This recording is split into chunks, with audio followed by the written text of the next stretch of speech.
2 महिन्याचा लॉकडाऊन सहन केल्यानंतर आमची सहनशक्ती सुटली. अजूनही लॉकडाऊन ओपन करणार याचे चिन्ह काही दिसत नसल्याने आमचे गावी निघण्याचे ठरले. प्रश्न होता निघायचं कसं. बाईकवर तर मी एकटा जाऊ शकतो, पण मम्मी, पप्पा आणि बंडू म्हणजेच माझ्या मावशीची मुलगी, शिवाय बाजूवाली मावशी आणि मम्मीच्या गावातील पण तयार होते. आजूबाजूला राहणारे. एसटीने तर जाणं शक्य नव्हतं. प्रायव्हेट बस आधी परवानगी मागत होते आणि ती काही मिळत नव्हती. फक्त इकडे जा तिकडे जा असं चालू होतं. ह्याच दरम्यान एक ट्रकवाला गावी सोडण्यासाठी तयार झाला. दरम्यान विरारवरूनही विशू आणि त्याचे आई वडील आणि बायको निघाले. आमच्या ट्रकवाल्याने तब्बल 30,000 सांगितले. आता 30,000 पडावे ह्यासाठी मम्मीच्या गावातील जे लोक भांडुपला राहत होते त्यांनाही विचारलं. खूप जण तयार झाले. ट्रकमध्ये अंदाजे 20 ते 25 जण जाऊ शकतील असा समज होता. पण ऐनवेळी हीच संख्या 30 वर गेली. ट्रकवाल्याला पैसे देऊन आमचा प्रवास सुरू झाला. मध्ये अडवलं तर वाट लागणार होती किंवा तिथून चालत जावं लागणार होतं. पण आता प्रत्येकाची मनस्थिती अशी होती की फक्त भांडूपमधून बाहेर पडू दे, मग चालत जावं लागलं तरी चालेल. याआधीच खूप जणांनी भांडूप पार करण्याचा अयशस्वी प्रयत्न करून पाहिला होता. पण एरवली चेक नाक्यावर त्यांना अडवून पुन्हा माघारी पाठवलं गेलं होतं. ह्या वेळेस नशीब बलवत्तर ठरलं. ट्रकवाल्याने सही सलामत आम्हाला तालुक्याला सोडलं. सकाळचे 5 वाजले होते. विशूची फॅमिली पण वेळेत पोहोचली.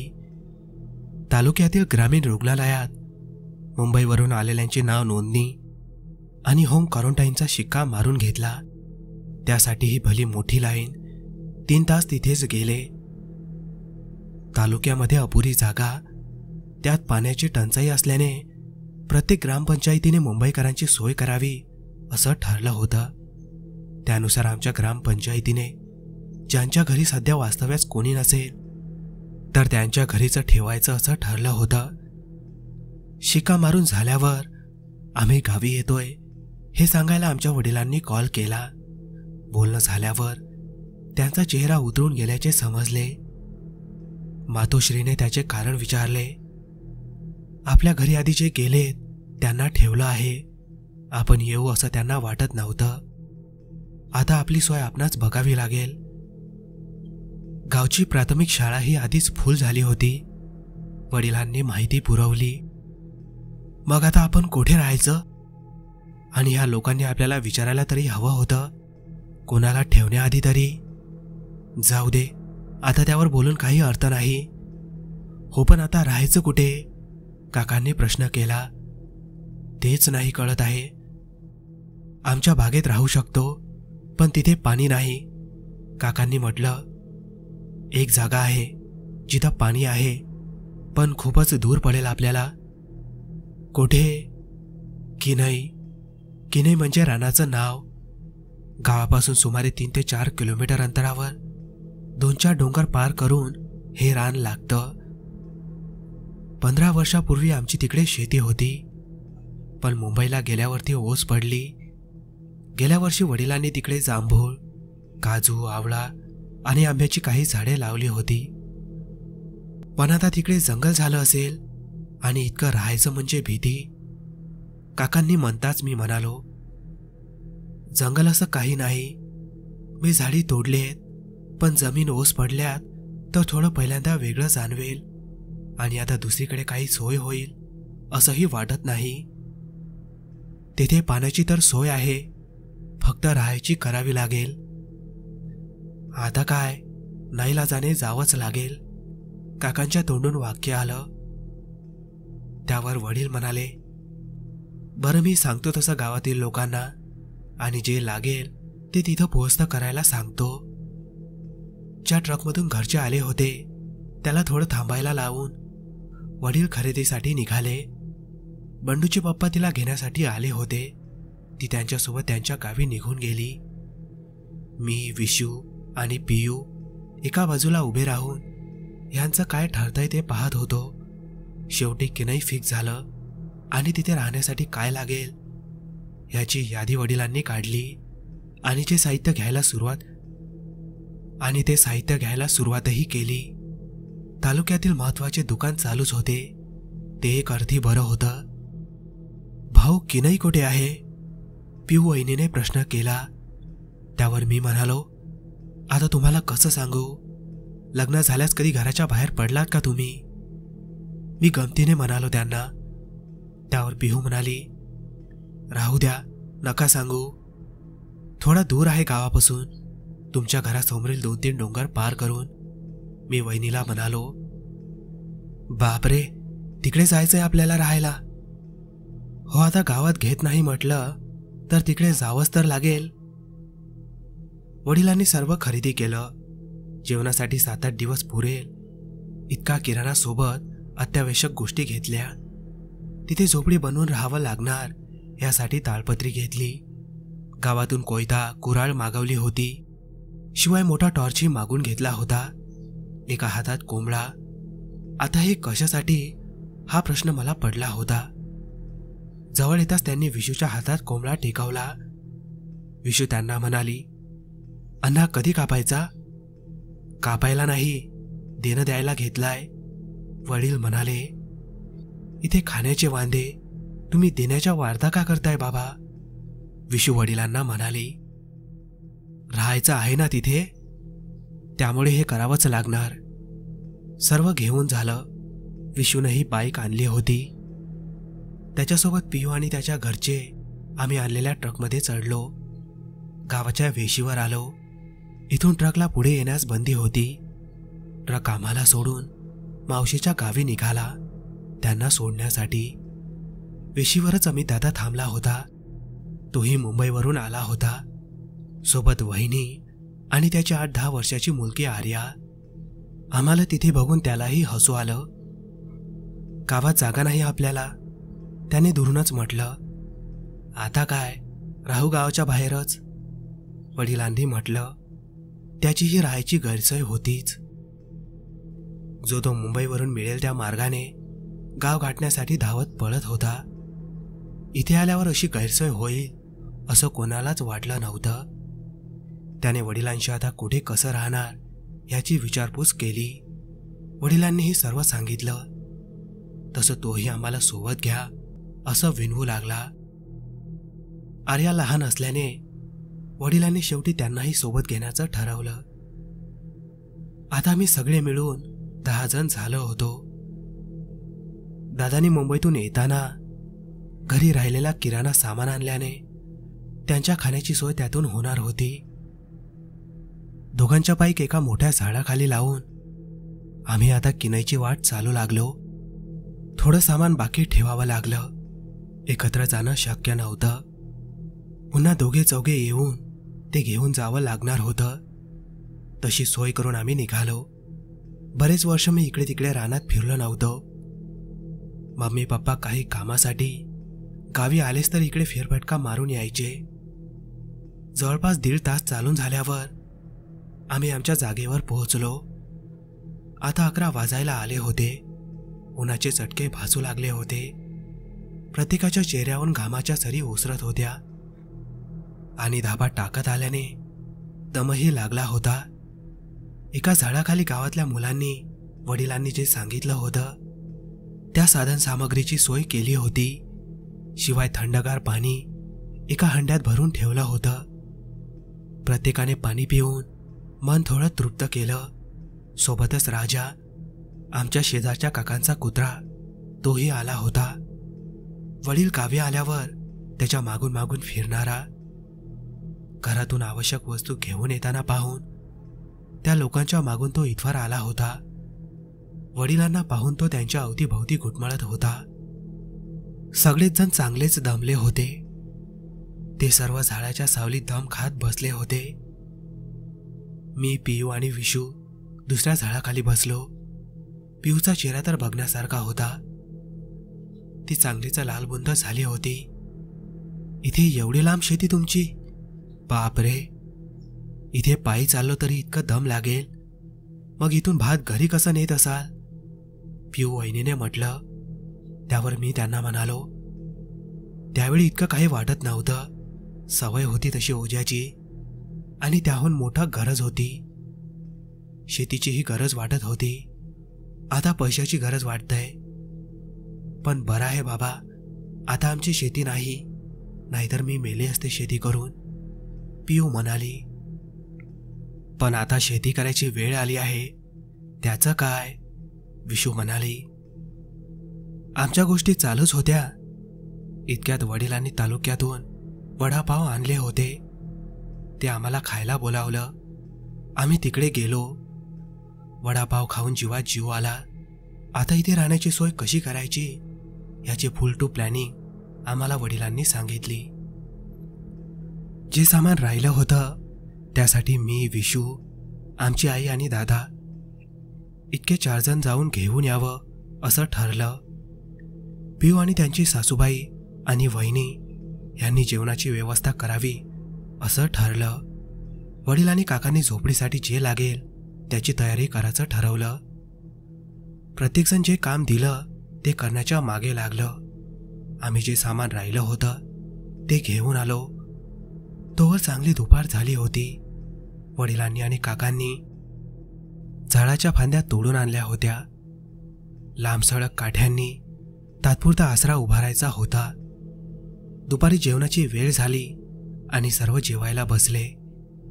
पहिल्याच दिवशी खिचडी भातावर ताव मारून पोटाची आग प्रत्येकाने विझवली. 3 कुटुंब असल्याने 3 झोपड्या आणि 1 स्त्रियांना प्रसाधनगृह उभारायचं ठरलं होतं. त्यापैकी 1 झोपडी वडिलांनी आधीच गेल्या वर्षी उभारली होती. तिचीच सुरुवातीला डागडुजी करून तिला सज्ज केलं. राहिलेल्या 2 झोपड्या संध्याकाळपर्यंत उभ्या झाल्या आणि इतकं मोठं काम एका दिवसात पार पडलं. किनाई तशी चांगलीच परिचयाची होती. लहानपण इकडे गेलं होतं. मम्मीच्या पाठून पाठून शेतात वेळ जात होता. आकाराने लहान आयताकृती अशी 15-20 शेताची एकावर एक अशी लाईन होती. गेले 12-13 वर्ष शेती करत नसल्याने सर्व बांधही कोसळले होते. मधल्या शेतात आमचं सध्या वास्तव होतं. लाईटाची सोय नव्हती, पण रॉकेलवर चालणाऱ्या बत्तीची सोय गावातून करून घेतली होती. हाकेच्या अंतरावर धनगरवाडी होती. वाडी फक्त बोलण्यापुरतं.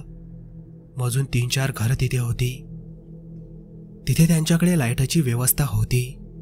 त्यामुळे दिवसात तिथे जाऊन मोबाईल आणि बॅटरी चार्ज करून घेऊन यायचं असं ठरलं होतं. संध्याकाळी 8 वाजले आणि आमच्या आईने हाक मारली.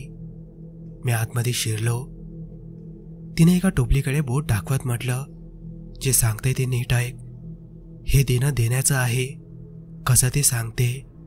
आपण जिथे मळा करतो, जिथे भात जोडतो, तिथे एक खुंटी मारलेली आहे. तिथे जायचं आणि जे सांगते तसं करायचं. कोकणात भाताची शेती केल्यावर काही जण शेतात मांडव टाकतात. आईने एक विधी सांगितला. त्यावर मी तिला म्हणालो, पप्पांना पाठव ना. त्यावर ती म्हणाली, त्यांनी तुला सांगितले आहे. आज ना उद्या तुलाच करावं लागणार आहे हे. खरं तर तिने जे सांगितलं होतं त्यावर माझा विश्वास होत नव्हता आणि ते करावं असंही वाटत नव्हतं. कोणाला देणं द्यायचं आणि का, मी तिला म्हणालो. त्यावर आई म्हणाली, राखणदाराला हे आजचं देतोय असं नाही, दरवर्षी द्यावं लागतं. आजोबा पंजोबापासून अनादी काळापासून हे चालत आलंय. तेच चालवायचं आहे आणि नाही दिलं तर त्याचे परिणाम दिसून येतात. आणि आता तर इथे आपण राहायला आलोय तर ते देणं गरजेचं आहे. आता जास्त काही विचार करू नकोस. जितकं सांगितलं तितकं करू नये. वेळ होतोय. तिने ती टोपली आणि तो कोंबडा वडिलांनी तालुक्यातून घेतला होता. तो हातात सोपवला आणि एका हातात टॉर्च दिला. तिथे एकटंच जाणं गरजेचं होतं. मला ते जीवावर आलं होतं, पण आता काही बोलून फायदा नव्हता. 4-5 शेत सोडून ती जागा होती. प्रत्येक शेताचे बांध उतरत उतरत मी तिथवर पोहोचलो. ज्या जागेचं वर्णन केलं होतं ती जागा दिसली. आधी भात झोडपून काढण्यासाठी तिथे 2-4 लाकडं लावून एक लांब सडक बांध बनवला जायचा. आणि त्यावर झोडपले जायचे, त्यासाठी मारलेली ती एक खुंटी होती. आईने सांगितल्याप्रमाणे त्या जागेवर थोडं शेणाने सारवून घेतलं. सारवून झाल्यावर त्यावर पाटाच्या आकाराची आयताकृती रांगोळी काढली. त्यानंतर सोबत दिलेलं गूळ, फनगोली, एक पान सुपारी विडा, एक नासका नारळ आणि एक अंड तिथे ठेवलं. त्यावर हळद कुंकू लावून जो कोंबडा दिला होता त्याला त्या खुंटीला बांधून ठेवून जे काय देणं देतोय ते मान्य करून घे इतकं सांगायचं होतं आणि तिथून निघायचं होतं. कोंबडा त्या खुंटीला बांधण्यासाठी एक दोरही दिला होता. आता त्याला बांधून घेता घेता अचानकपणे तो हातातून सुटला आणि ओरडत ओरडत धूम पळाला. आता काय? इतक्या अंधारात त्याला पकडण्यासाठी प्रयत्न करणं पण शक्य नव्हतं. शेवटी तिथे 2-4 शब्द पुटपुटत मी आमच्या झोपडीकडे निघालो. आई माझी वाटच पाहत होती. मला समोर बघून ती म्हणाली, दिलंस ना नीट? मी मानेनेच हो म्हटलं. तिने हातपाय धुवायला पाणी दिलं. थोडा वेळ निघून रात्रीचं जेवण झालं. यावेळी मात्र तांदळाच्या भाकरी, वालाची भाजी, डाळ भात सोबत रानटी आंबे असं अस्सल कोकणी जेवण पार पडलं. सर्वजण आज दमल्याने लवकर झोपायचं असं ठरलं. थोडा वेळ गप्पा मारून झाल्यावर सर्व झोपायला गेले. प्रत्येक कुटुंबाची स्वतंत्र झोपडी होती. विशू आणि मी जेव्हा भेटतो तेव्हा गप्पांना रात्र पुरत नाही, पण आज पुरता थकलो होतो. एकतर मुंबईवरून बाईकचा प्रवास, त्यात गावाच्या वेशीपासून ते किनई असा 2 वेळा फेरफटका मारून अंगातील त्राण संपलं होतं. त्यामुळे मीही झोपायचा निर्णय घेतला. रात्री 12च्या सुमारास राजा जोरजोरात भुंकू लागला. त्याच्या आवाजाने सर्वांची झोपमोड झाली. वडिलांनी 2-4 वेळा त्याला दम दिला तरी तो गप्प बसेना. शेवटी बाहेर येऊन त्यांनी त्याच्यावर काठी उगारली. तसं विवळत तो धूम पळाला. सर्व पुन्हा झोपी गेले. सकाळ झाली. राजा गेला तो पुन्हा आलाच नाही. गावात आला असावा असं सर्वांना वाटलं. आता दिवसभर काय करायचं हा प्रश्न होता. मम्मी पप्पांनी काही शेताचे बांध फुटले होते ते घालून टाकू असं ठरवलं आणि त्याला सुरुवात केली. बाकीचेही थोडीफार मदत करत होते. कोणी माती भिजवून द्यायला तर कोणी विहिरीवरून पाणी आणून द्यायला. आजचा दिवसही त्यातच गेला. पहिल्यासारखं काम आता होत नव्हतं. थोडं काम करून लगेच थकवा यायचा. उन्हाचे चटके लागायचे. पुन्हा रात्रीचं जेवण झालं. आज थोड्या गप्पा गोष्टी रंगल्या. वडील आणि काका त्यांच्या काळातील गोष्टी सांगत होते. त्यात भूतांचा विषय प्रमुख होता. त्याने स्त्री वर्गात भीतीची लाट पसरताच तो विषय बंद करण्यात आला. थोड्या वेळाने सर्व झोपायला गेले. मी, विशू, पियू असंच थोडं बाहेर बसलो होतो. आमच्या इकडच्या तिकडच्या गोष्टी झाल्या. रात्रीचे 10:30 वाजून गेले. विशूच्या आईने झोपायला हाक दिली. आम्ही निरोप घेऊन झोपडीमध्ये शिरलो. थंडगार हवेने झोपही लागली. पुन्हा रात्रीच्या 1च्या सुमारास गडबड गोंधळ ऐकून जाग आली. विशूच्या झोपडीतून आवाज येत होता. सर्व तिथे जमलेले पाहून मीही उठून तिथे पोहोचलो. विशूची आई थोडी घाबरलेली होती. सोबत पिवलाही काय झालं त्यांना तेही सुचत नव्हतं. काका आणि विशू त्यांना समजावत होते. माझ्या आईने काकूंना पाणी दिलं. थोडं त्यांना बरं वाटलं. आमच्या वडिलांनी विचारलं काय झालं. काकूंना कसला तरी भात झाला होता. त्यातून त्या घाबरून गेल्या होत्या. त्यांना असं पाहून पिऊही घाबरली होती. काकूंना समजावण्यात 2 तास निघून गेले. सर्व तिथे आहे पाहून त्यांचाही हळूहळू डोळा लागला. पिऊलाही झोपायला सांगून विशू बाहेर आला. दोघेही दरवाजाच्या बाहेर एक ओळखा घेऊन बसले. स्वप्न वगैरे पडलं असेल, पण तिला असं वाटतं कोणीतरी इथं आला आणि दरवाजा ठोकून गेला. विशू म्हणाली, तुम्हाला काही आवाज नाही आला का? तसं असतं तर कोणाला पण जाग आली असती. आणि कोण येईल इतक्या रात्री? विशू म्हणाला, जाऊ दे, नको त्या गोष्टीवर तू विश्वास ठेवू नको आणि मीही नाही ठेवत. विशू म्हणाला, बरं जा झोप तूही आता. 2 तास उरलेत सकाळ व्हायला. तसंही कुठे कामाला जायचंय सकाळी, विशू म्हणाला. तसं नाही, पण रात्रीची झोप ती रात्रीची, मी म्हणालो. थोडं बोलून दोघांनी तिथेच अंग टाकलं. तिन्ही झोपडी शेजारी शेजारी होत्या. एकाचं शेतात, 2 पावले टाकले तरी दुसऱ्या झोपडीत, असं उभारणी केली होती त्या झोपडीची. विशूसोबत कुठेही जायला राहायला भीती नव्हती. तो निर्भीड होता. त्याला कसलीही भीती वाटत नव्हती. एकदा तर मे महिन्यात असंच बोलता बोलता मित्रात पैज लागली. अमावस्या असल्याने आणि त्याच्या आदल्या दिवशी गावात मयत झाल्याने जो कोणी स्मशानभूमीत जाऊन तिथून राग घेऊन येईल त्याला 100 रुपये. कोणी तयार होईना. मग हे साहेब तयार झाले. आमची स्मशानभूमी गावच्या वेशीवर अगदी रस्त्याच्या बाजूलाच आहे. आता पहिल्यासारखी तर भीती नाही, पण रात्री 12 वाजता एकट्यानेही जाऊन, तेही अमावस्येच्या रात्री, तिथून मैत्याची राख घेऊन यायचं म्हणजे काही साधी गोष्ट नव्हती. पण साहेब जाऊन घेऊन आले.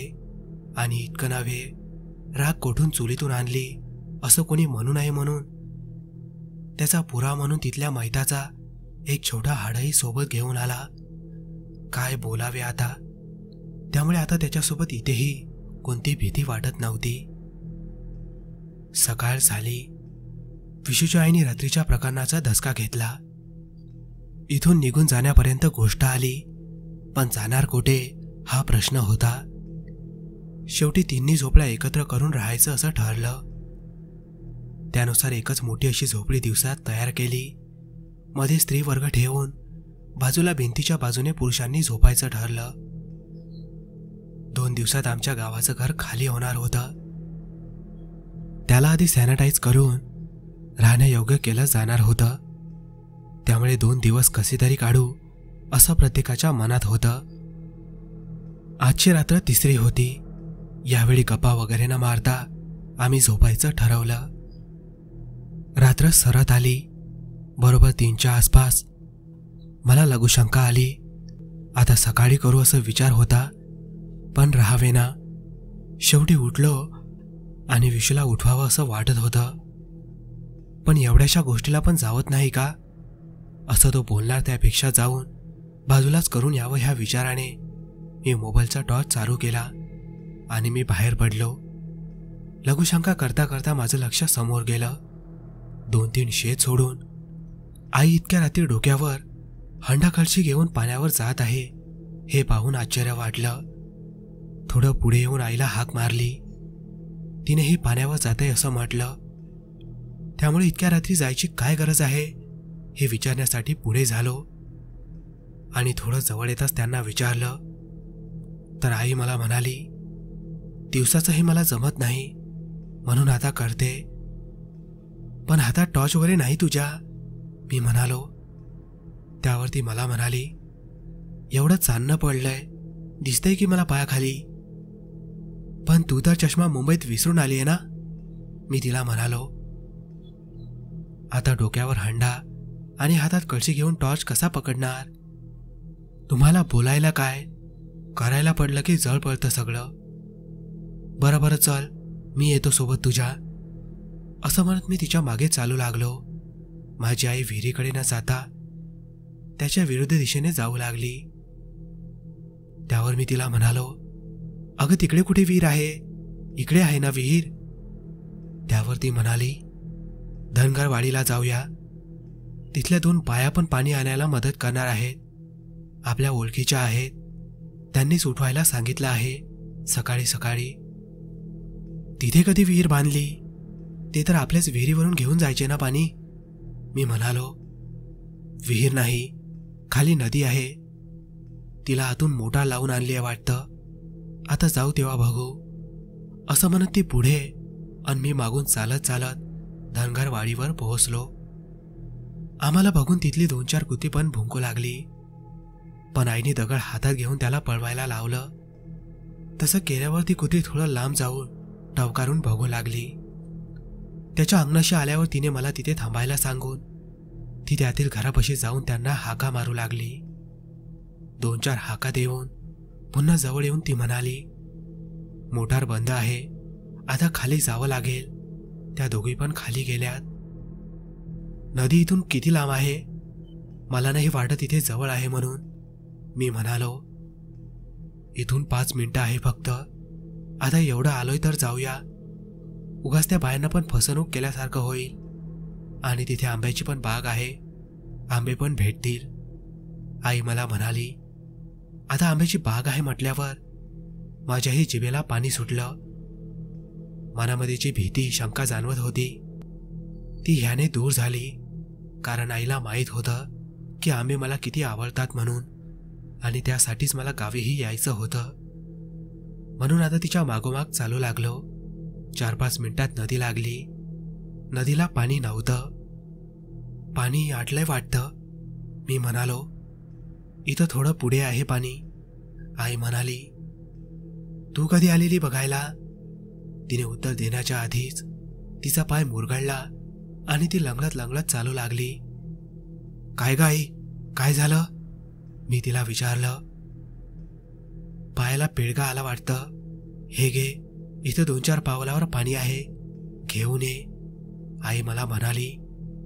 पाण्याचा आवाज तर येत होता. धबधबा असावा. इथे धबधबा आहे का? मी म्हणालो. हो, बघ जाऊन आणि पाणीही घेऊन ये. ठीक आहे. उद्या वेशूला घेऊन यायला पाहिजे असं विचार करत मी पुढे 2-4 पावले टाकली. आणखी 2 पावले टाकली असती तर 80-90 फूट खाली डोहात पडलो असतो. हो, अशा ठिकाणी येऊन थांबलो होतो मी. समोरही तेवढ्याच उंचीचा एक कडा, त्यावरून दुसऱ्या नदीचं पाणी पळत होतं. तोच धबधबा आणि त्याचाच आवाज येत होता. दोन्ही बाजूला डोंगर आणि मी जिथे उभा होतो तोही एक उंच कातळ कडा. नकळत खाली लक्ष गेलं. हिरवगार पाणी स्पष्ट दिसत होतं. निघालो तेव्हा 3 वाजले होते. इथवर यायला जास्तीत जास्त अर्धा तास गेला असेल. म्हणजे अजूनही रात्र थोडी बाकी असताना हे सर्व इतकं नितांत कसं स्पष्ट दिसतंय की मोबाईलच्या टॉर्चची आवश्यकता नाही. आकाशातही चंद्र काही नाही. काहीतरी वेगळं घडतंय हे जाणवायला लागताच मागून एक घोकरा आवाज कानी पडला. ती एक हाक होती. आवाजात एक वेगळी चाहूल होती. एक बाई मोठ्याने म्हणाली, हे पारकोंडीच्या सैतानांनो, जागे व्हा आणि द्या बक्षीस मला. बघा मी काय आणलंय तुमच्यासाठी. मिटवा तुमची तहान भूक. तो आवाज ऐकून माझ्या गोट्या कपाळात आल्या. आता मला कळून चुकलं. आपण इथे आलो नाही, आणलो गेलोय. हातपाय पार पडून गेले होते. त्या आवाजाने पोटात भीतीचा गोळा असा तयार झाला होता की एकदाचा फुटेल आणि घेऊन जाईल शेवटचा श्वास. त्या बाईचा आवाज ऐकताच पानांची सलसल ऐकू येऊ लागली. खाली पडलेल्या त्या पाचोळ्याच्या आवाजानेच कोणीतरी आपल्यावर झेप घ्यायला आतुर आहे असं भासू लागलं. मागून कोणीतरी पुढे ढकलत आहे असं वाटू लागलं. आता 80-90 फूट खोल खडकावर किंवा खाली डोहात पडून हाच अंत आहे आपला असं वाटत असताना एक बापनी उघडझाप करताच ओम नमः शिवाय असं भीतीने तोंडातून बाहेर पडलं. टाक उडी खाली. पुन्हा त्या बाईचा मोठ्याने आवाज आला. कोणाचा जप करतोयस आता? कोण वाचवेल तुला इथे? आता त्या बाईने 1-2 इंच जरी पुढे ढकललं किंवा वाऱ्याची एक मोठी लाट जरी आली तरी खाली कोसळू अशी भावना होती. मी डोळे मिटून घेतले. एका क्षणात आपण खाली कोसळणार. इतक्यात राखणदार हा शब्द कानी आला. तो आवाज ऐकून आजूबाजूला होणारी आवाजाची वर्दळ थांबली. त्या बाईचा आवाजही बंद झाला. डोळे उघडले गेले. समोर एक पूर्णपणे सफेद रंगाची आकृती दिसत होती. अगदी माझ्यासारखी, पण आकाराने विशाल.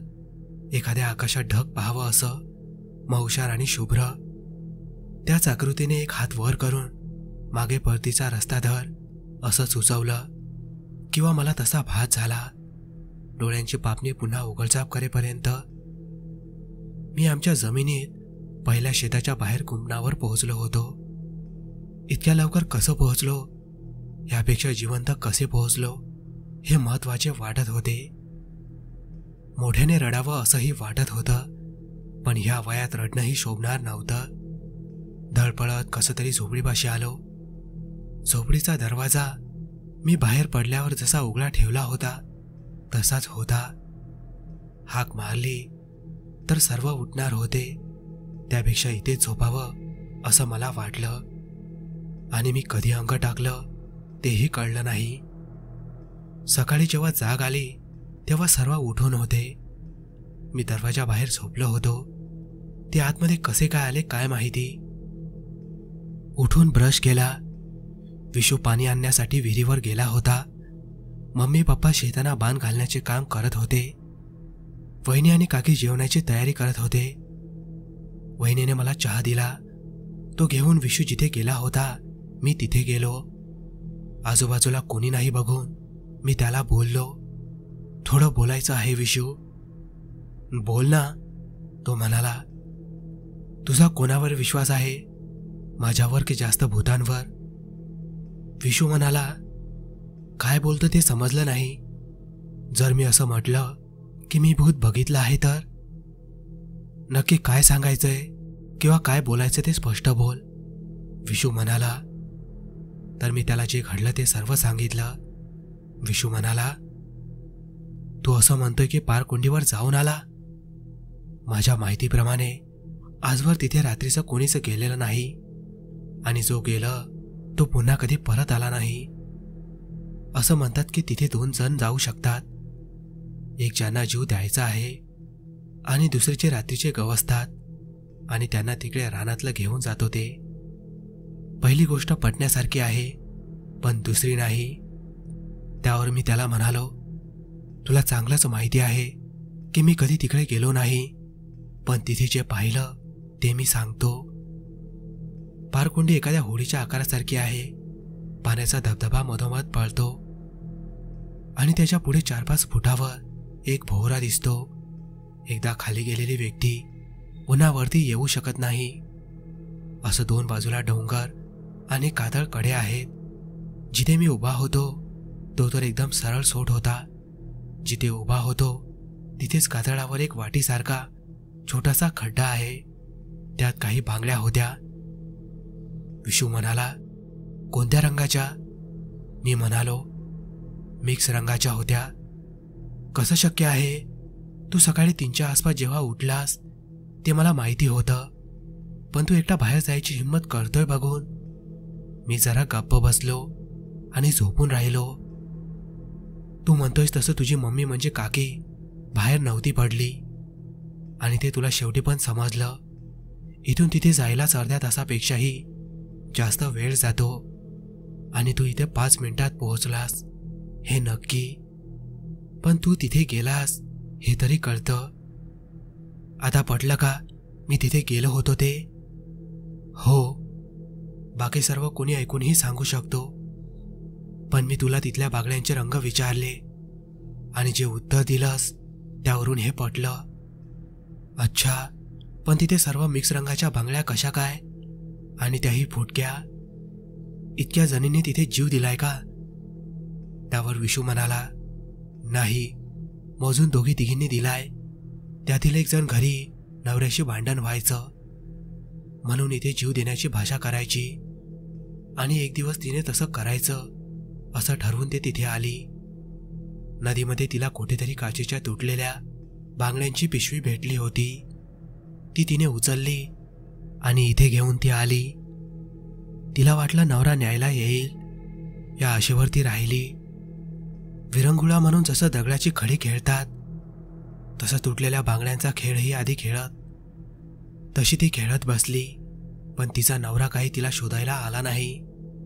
शेवटी तिने बांगड्या त्या जागेवर ठेवून खाली उडी टाकली. आता त्यानंतर इतके पावसाळे गेले, पण त्या खड्ड्यातून बांगड्या कधीच वाहून गेल्या नाहीत.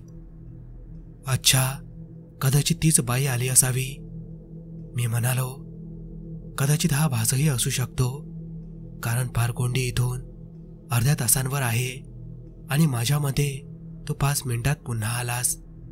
इतक्या वेळात हे सर्व घडणं अशक्य आहे. शिवाय तिकडे भला मोठा चढही आहे. थकवा जाणवला असता तुला. आता मला वाटतं हे आपल्यातच ठेवावं. उगा सर्वांना माहिती पडलं तर बाकीचे सर्व घाबरून जातील, त्यात बायका म्हणजे. जाऊ दे, तुला अजून काही भीती जाणवतंय का? नाही, पण हे सगळं विचित्र वाटतंय, मी म्हणालो. काही नाही, आता लग्नाला झालाय आणि लहान मुलांसारखा काय घाबरतो. आज पुन्हा गावातून कॉल आला. उद्या घरी राहायला बोलावलं होतं. आजची रात्र इथली शेवटची होती, त्यामुळे सर्व खुश होते. रात्री 11 पर्यंत गप्पा झाल्या आणि त्याचवेळी विशू साहेबांच्या पोटात गळबळ झाली. तसं साहेबांनी मलाही सोबत चल असा आदेश दिला. पिऊ वहिनीने त्याच्या खाण्यापिण्यावरून थोडी वळवळ केली, पण पोटाची गळबळ त्यांना थोडी थांबणार होती. शेवटी डब्बा घेऊन निघालो. सोबत मोठा टॉर्चही घेतला होता, जिचा उजेड 1-2 किलोमीटरवर यायचा. आणि हातात गलोल होती. 4-5 छोटे दगडही स्वरक्षणासाठी घेतले होते. शेताच्या बाहेर जाऊन साहेबांनी कार्यक्रमात सुरुवात केली. एक छोटं झाड बघून त्यावर मी असंच आपला बसलो होतो. बऱ्याच उशिराने साहेबांचा कार्यक्रम पार पडला आणि ते उठले. माझ्या हातातून मोठी टॉर्च घेऊन इकडे तिकडे भिरकावून ते बघत होते. एका झाडाच्या आडोशाला 2 डोळे लुकलुकत असल्याचे दिसले. तशी बेचकी त्याने माझ्याकडून घेतली. जंगली जनावर असेल, मी त्याला म्हणालो. काही पण असू दे, मी नाही घाबरत. त्याने खालून एक दगड उचलला. बेचकीत पकडून नेम धरून दगड सोडला. नेम अचूक होता. अगदी डोळ्यावर फटका लागला. बकरीच्या ओरडण्यासारखा आवाज आला. बकरीचं छोटं पिल्लू होतं. माराने धडपडू लागलं. तसं साहेब धावत त्याच्या मागे पळू लागले.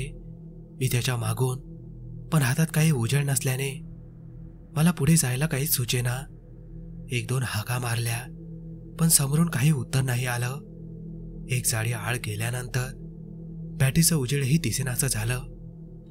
4-5 मिनिटे झाली. त्याचा काही आवाज नाही. हाक मारूनही साध नाही. माझ्या हाकेचा आवाज झोपडीपर्यंत गेला. वडिलांनी तिकडूनच काय झालं विचारलं. मी त्यांना तिकडं बोलावलं. काका, दादा आणि वडील चांगलेच धावत आले. जे मी घडलं ते सांगितलं. तो ज्या बाजूला गेला होता त्याच्या मागोमाग मग आम्ही निघालो, पण तो काही कुठे दिसेना. इकडे तिकडे फिरूनही तो सापडेना. शेवटी वडिलांनी काका आणि दादाला शेतात झोपडीशी जायला सांगितलं. तिथे पुरुष असणं गरजेचं होतं यासाठी. आता थोडं अंतरावर आल्यावर वडिलांनी तुला उगाच आणला, तू तिकडे जायला हवं होतं त्यांच्यासोबत. मी आणि वडील धावत धनगर वाडीवर पोहोचलो. तिथे वडिलांच्या ओळखीचे कोणीतरी आजोबा होते. त्यांना जे घडलं ते सांगितलं. त्यांनी घरात जाऊन हातात मुठभर तांदूळ आणले. त्यांच्या अंगणात काहीचं पुटपुटत ते इकडे तिकडे पिस्कारले. देणं भेटलं नाही राखणदाराला असं त्याने म्हटलं. तसं वडिलांनी देणं दिलं असं सांगितलं. बरं, पण नाही भेटलं म्हणून हे कल्पत होतंय. देणं देऊन टाका, जे हरवलंय ते भेटेल. असा तुमचा राखणदार चांगला आहे, आम्हाला अनुभव आहे त्याचा. त्यावर वडील म्हणाले, आता त्यासाठी आवडता कोंबडा तरी कुठून आणू? मंडणगडमधून आणला होता. आता इथून बाहेर किंवा गावात नाही जाऊ शकत. आजोबा म्हणाले, माझ्याकडे आहे ना, तो ने. आणखी जे देणं लागतं तुमच्या राखणदाराला तेच आमच्या पण लागतं. तर सगळं आहे इथं, घेऊन जा. काय असतील त्याचे पैसे ते द्या, पण आताच देऊन टाका जे काय आहे ते. उगाच आणखी चूक करू नका. पैसे आता इथे नाही आणले, खाली शेतावर आहेत. वडील म्हणाले, चालतील, सकाळी आणले तरी चालतील. ठीक आहे, वडील म्हणाले. आजोबांनी तो कोंबडा आणि गोल फनगोली सोबत जे लागत होतं ते दिलं. आम्ही धावत पुन्हा शेतावर आलो. इथे येऊन आणखी एक घडलं असल्याचं दिसलं.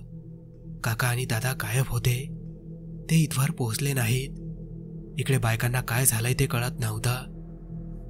3 जण गायब आहेत हे कळता सर्वांनी रडायची सुरुवात केली. आमच्या आईने वडिलांना समजावलं आणि ते त्याच जागेवर जाऊन जे देणं द्यायचं होतं ते देऊन आले. वेळ निघून जात होती. झोप तर कधीच उडून गेली होती. जे झालं ते सगळ्यांना सांगितलं तर आणखी पाजर फुटला. बघता बघता सकाळ होऊ लागली. सकाळच्या सूर्योदयासोबत दादा आणि काकांचा आवाज कानी आला. तसं वडिलांनी तिकडे धाव घेतली. त्यांना ते घेऊनच आले. कुठे होते, काय झालं, त्यांनाही काही कळत नव्हतं. दादा काका आल्याने जीवात जीव आला होता. थोड्या वेळाने राजा पण भुंकत आला. याचा अर्थ हा पण गायब होता आणि आम्हाला वाटलं तो गावी गेला असावा. विशू कधी दिसेल ह्यावर नजरा खेळल्या होत्या. अखेरच्या बाजूला तो गेला होता. त्याच बाजूने तो समोरच्या डोंगरावरून येताना दिसला. दादा आणि काका घाबरून आलेले दिसले. तर विशूचं असं नव्हतं. त्याच्या मते तो बकरीच्या मागेच गेला होता, पण त्याला ती भेटली नाही म्हणून तो पुन्हा रिटर्न आला. आता त्याला काही सांगण्यात अर्थ नव्हता.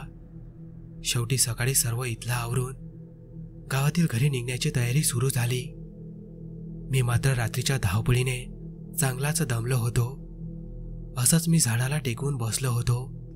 असंच डोळा कधी लागला तेच मला कळलं नाही. बाबू चल उठ, उशीर बघ किती झालाय. माझ्या आईची हाक ऐकू आली.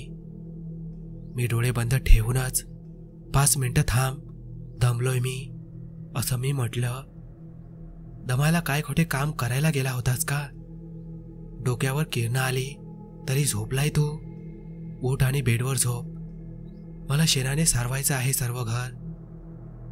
बेड, घर, मी तर झोपलो होतो ना, मग अचानकपणे घरात कसं आलो? असं म्हणत मी डोळे चोळत उठलो.